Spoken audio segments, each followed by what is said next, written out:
جب کرب و بلا کے میدان میں امام حسین کے تمام اصحاب و اولاد شہید ہو گئے تو آپ تمام بیویوں سے الوداع کہنے کے بعد امام سجاد کے خیمے میں آتے ہیں اور فرماتے ہیں اٹھو سجاد، اپنے بابا کا آخری سلام قبول کرو۔ امام سجاد دیکھتے ہیں کہ امام حسین کے کپڑے پھٹے ہوئے ہیں اور جگہ جگہ خون لگا ہوا ہے، نہ دائیں عباس ہے نہ ساتھ علی اکبر۔ آپ چیخ کے کہتے ہیں اے میرے بابا، میرے بھائی اور میرے چچا کہاں ہیں؟ امام حسین فرماتے ہیں اے سجاد، نہر کنارے تیرا چچا سو رہا ہے اور شبیہ پیمبر علی اکبر کا خون میرے ماتھے پہ لگا ہے، اور یہ جو میری داڑھی سرخ دیکھ رہے ہو یہ تیرے چھوٹے بھائی علی اصغر کے خون سے رنگین ہے۔ امام سجاد سہارے سے اٹھتے ہیں اور مولا حسین سے فرماتے ہیں اے میرے آقا،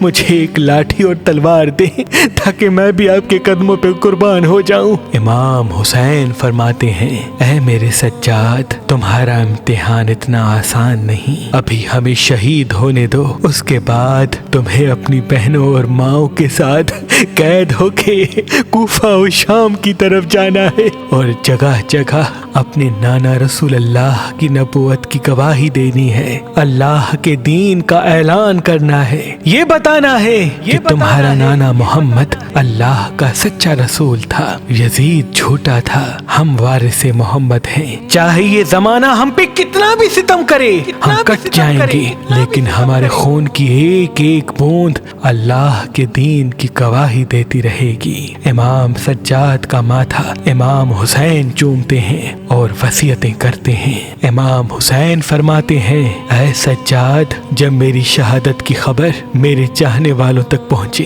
تو ان کو میری یہ وصیت سنانا، ایک، جب بھی ٹھنڈا پانی پئیں مجھ غریب کی پیاس کو ضرور یاد کریں کہ میں نے اور میرے بچوں نے 3 دن پیاسا رہ کے اللہ کے دین کے لیے ہر قربانی کو قبول کیا۔ دوسرا، اپنے آپ کو کبھی صبر اور شکر سے دور نہ کریں، اللہ کی ہر آنے والی نعمت کا سامنا شکر کے ساتھ کریں اور ہر مصیبت کا سامنا صبر سے کریں۔ اے سجاد، زمانے کو یہ بتانا کہ ان کا امام حسین آخری دم تک اللہ کی وحدانیت اور رسول کی رسالت بیان کرتا رہا، کبھی بھی وہ اپنے آپ کو اللہ کی عبادت سے دور نہ کریں۔ پھر امام حسین نے خیمے کے پردے کو ہٹایا اور فرمایا یہ دیکھ رہے ہو جو لوگ تیرے بابا حسین کو قتل کرنے آئے ہیں یہ سب مال دنیا کے پیاسے ہیں، میرے چاہنے والوں کو کہنا کہ اپنے آپ کو دنیاوی خواہشات میں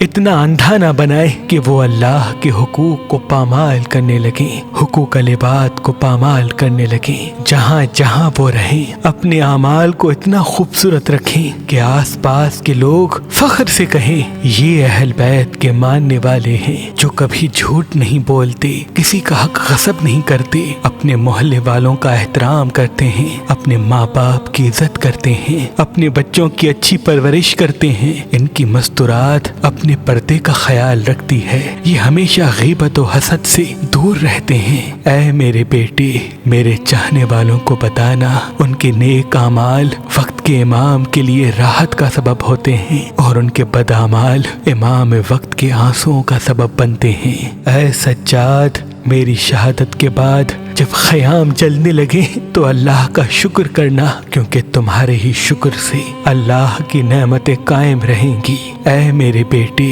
تمام اہل بیت کے خاندان کو دلاسا دینا کہ وہ قدم قدم پہ اللہ کے شکر کرنے کو ختم نہ کریں، کیونکہ اللہ ان کو سب سے زیادہ عزیز رکھتا ہے جو مصیبت میں بھی اللہ کا شکر کرتے ہیں، جو مصیبت میں بھی اللہ کا شکر کرتے ہیں۔